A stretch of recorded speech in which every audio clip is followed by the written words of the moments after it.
of America, and they don't like most of the Trump voters because they are Americans. And De Niro, how stupid is he without a script? Isn't that amazing? I used to think, wow, that guy's brilliant. But once you take the words away from him, he is so stupid.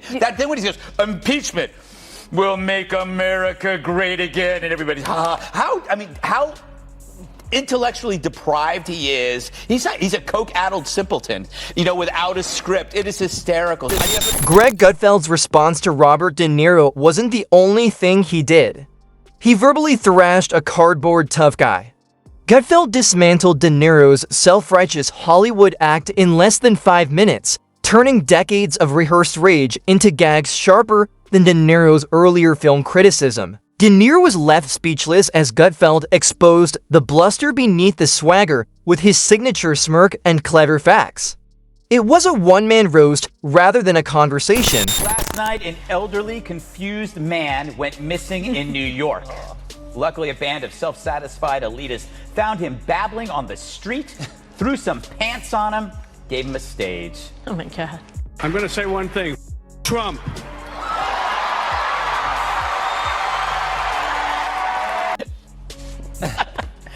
It kills me. Talk about persuasive. Really, I was on the fence about Trump, but then I decided to really listen to one of the great generational leaders of American pop culture, and the clenched fists at the end, that really drove it home.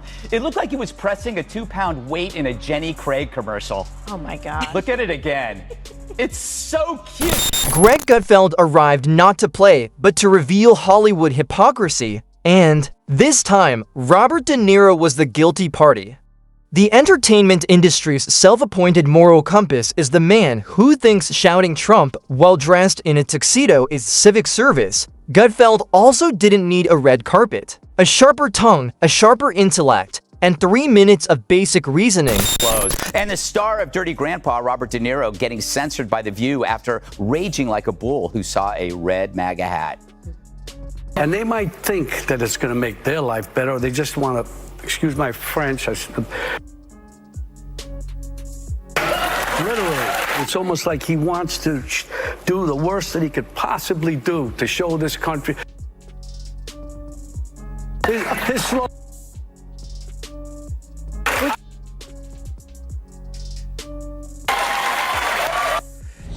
Jesse, I find that he's smartest when they drop his audio.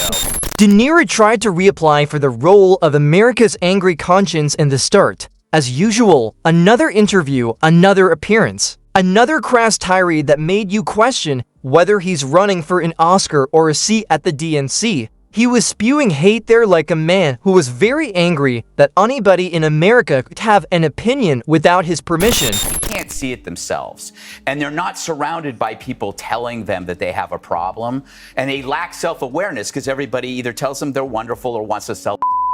So he has no clue what he's doing, and he's upset over the emotional nature. His anger is emotional about Trump. It's nothing practical. I'm okay with getting yelled at on Twitter because I know this will happen, Gutfeld said calmly, wearing his trademark grin. He begins with a jab. De Niro has changed from being an actor to a loud, useless Yelp reviewer dressed as a person, an all-caps outburst over a Starbucks lid being wrong. Gutfeld isn't done. It continues on and on, but the panel laughs. It's fascinating. Of course, the real story is how accusations of Trump's nutty behavior always ends up with the accusers acting nuttier. De Niro calls Trump crazy as he goes crazier. Adam Schiff calls Trump a liar as he makes up quotes. Dems talk about undermining institutions as they try to undermine an election. But when asked for reasons why Trump shouldn't be president, all Bobby had were sputtering F-bombs. His resistance had run out of script. De Niro depicted deep, complex, and disturbed mythological figures. Now, all he can do is play a bitter old man who screams at the sky as if the weather should apologize to him. Moreover, this extended beyond Gutfeld's attacks. No, he was holding a mirror.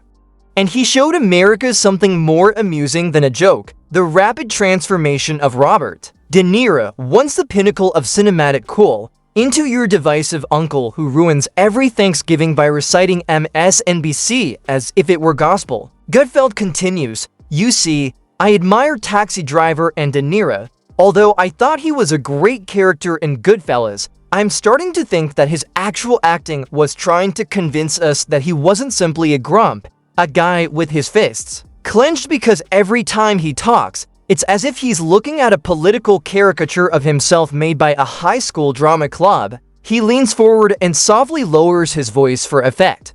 The individual recently said he wanted to hit Trump in the face, a strike to the face. Coming from someone who hasn't used a punch since planned war scenes required 6 stuntmen and a CGI budget. It's a good time to reflect on how Americans fought and died so that we may enjoy the freedoms guaranteed to us by a democratic government. A government that, as President Lincoln said, of the people, by the people, for the people, shall not perish from the earth. Under Trump, this kind of government will perish from the earth. I don't mean to scare you. No, wait, maybe I do mean to scare you. If Trump returns to the White House, you can kiss these freedoms goodbye. To be honest, if De Niro ever tried to hit someone in the shoulder, he would want to be retired early. The studio bursts with laughter as Greg shrugs innocently, as if the unpleasant fact just happened to fall out of his lips. Let's talk about his courage. It takes tremendous bravery to speak out against actual threats. But every time De Niro utters a curse, he is surrounded by followers who cheer him on as if he had cured cancer, and he is shouting at a president who is no longer in office. That lacks bravery. That's karaoke political Tourette's. The media's portrayal of him as a renegade is the biggest factor. He's a wealthy actor who says the same things that everyone in his industry already believes he does, as if he had a card. Please, De Niro's idea of resistance is yelling at a teleprompter while sporting for $1,000 0-cent shoes. Greg shakes his head and chuckles. Idiot is the president. The guy is a fool. Our government today, with the prompting of our baby-in-chief, has in chief, I call him. That's some reliable source you got there. This is what moms call bad language, or what producers call great TV. The plan: get an irrational figure at peak derangement and goad him into snapping. It's like cabaret for the chronically obsessed. Have you seen how these Hollywood types are always talking about the people? But when was the last time De Niro bought groceries, went to the DMV, and took a coach flight without threatening to sue the pilot for his loud breathing? He takes a sip of his coffee and raises an eyebrow. De Niro said Trump supporters are dangerous. Danger. This guy portrayed psychos, mobsters, and assassins in movies at that time, but today a real danger is someone in a red hat asking for tax relief. In addition to mocking, Gutfeld is also dismantling his intriguing moral sense. Celebrity rage is like a loud onion that is difficult to peel back. And if you don't nod in agreement, good for you. You are now the enemy of decency, said a character in the movie Dirty Grandpa. The audience erupts once again. Have you seen any interviews with De Niro recently? Robert De Niro graced the knitting circle in hell known as The View, where he tried to link random thoughts into a sentence.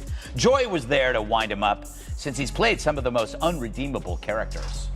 You have played some of the most really unredeemable characters. Travis Bickle. Travis Bickle was a psychopathic taxi driver. Jake LaMotta, who used to beat his wife, and he was in The Raging Bull. Is Trump worse than they are? To me, he is. He has no understanding that I can see of the outside world other than anything around him. He has no idea of what his purpose in life is as the president should be, and that is to pull the country together, to be for the people, to heal wounds, not to open them up and pour salt on them. De Niro clearly has thought about this, more so than his career. His choice of roles is now down to cinnamon and lobster. Gutfeld grins, he says nothing, he grumbles and gripes. Every reaction resembles a duel between a leaf blower and a raccoon. When you ask him a simple question, he acts as if you have personally declared war on his espresso machine. After his outburst, Gutfeld closes with a flourish. This is the truth. Not because of Trump, but because people no longer behave as if his opinion matters. Robert De Niro is furious. He is furious because, deep down, he knows that he peaked in the 1990s and that Sean Penn was only invited to political panels due to his busy schedule. He leans back and smiles as if he's just finished cleaning the house. De Niro thought he could get into politics and hurl blows. Robert De Niro would probably yell into a camera, leave a set, and demand justice if he ever finds out about someone else's covert search for Gutfeld's program's ratings in relation to De Niro's 5 prior films. Because in the end, Greg decided not to yell at De Niro and ruin him. Inflation. Instead, he's obsessed with these hypothetical what-ifs that Trump is going to keep hold on to power. None of these things are true. Like De Niro, he achieved this by acting the truth. But this time, the script wasn't written by Hollywood. It was true, and instead of being the protagonist, De Niro was the punchline. Naturally, this 700-word sequel picks off where the previous one left off, keeping the tone lighthearted, witty, and captivating throughout, culminating in an absorbing conclusion. The most bizarre part follows. De Niro really believes he poses a danger. Not because he was once a violent psychopath, but rather because he is now a revolutionary after seeing a headline on Twitter. He's looking, and I get it, time and the need to yell at clouds are the two things De Niro is now battling in his quest to remain relevant. This guy once insisted on artistic integrity. He is obsessed with politics as if it were the reason for a rival's failure, and he is now working on sequels to movies that shouldn't have had in addition to being hilarious. I just read that article that you sent me about the last nights of John Belushi and how De Niro was there and just basically partied with him and then split. And it's just like, that's now I just think of him as a really stupid guy. Well, he's got The Irishman coming out. That looks pretty good. I'm gonna go see it. Yeah, we should go see it. It's also horribly honest, which is why the panel couldn't stop laughing. Then Greg's voice slowly shifts, not serious, yet mockingly serious. It's the kind of thing that says, this is a joke that's actually a truth bomb, you know the kind. He claims that De Niro keeps accusing Trump of being a bully, a threat to democracy, but Bob's whole political strategy is to growl and threaten, to strike people in interviews as if he had just woken up from a slumber.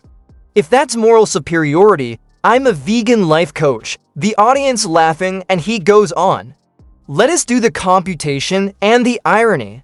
Irony's gorgeously prepared marshmallow. The man who made his fortune by playing men who violated the law, hated authority, and questioned the system is now the one clutching his pearls because people don't agree with CNN when Gutfeld says it. Time to reflect on how Americans fought and died so that we may enjoy the freedoms guaranteed to us by a democratic government.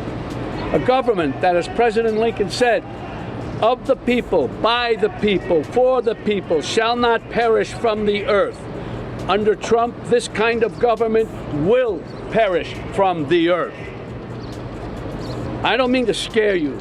No, wait, maybe I do mean to scare you. If Trump returns to the White House, you can kiss these freedoms. He laughs. De Niro made threats to hit people on live TV, as if that would somehow save the Republic. Ironically, his old movie Mobsters seemed more dangerous than his current rants. Taco Bell Yelp reviews are scarier.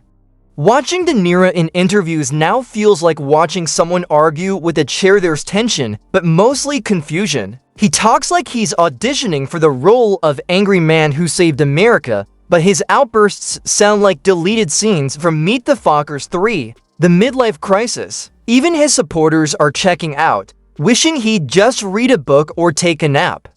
Gutfeld isn't even mad. He's enjoying the roast like it's a casual sport. Greg's final blow sticks. De Niro thinks he's America's conscience, but really, he's the voicemail you skip and the grandpa repeating war stories in a Resistance t-shirt. His downfall wasn't political, it was mistaking volume for value and rage for reason. Gutfeld's sharp humor and simple facts easily outplayed De Niro's angry theatrics. In the end, Greg scored the knockout even if De Niro didn't realize he'd already lost. So what do you think? Drop your thoughts in the comments section below. And if you don't want to miss out on the hottest celebrity news, make sure to subscribe to Daily Finder.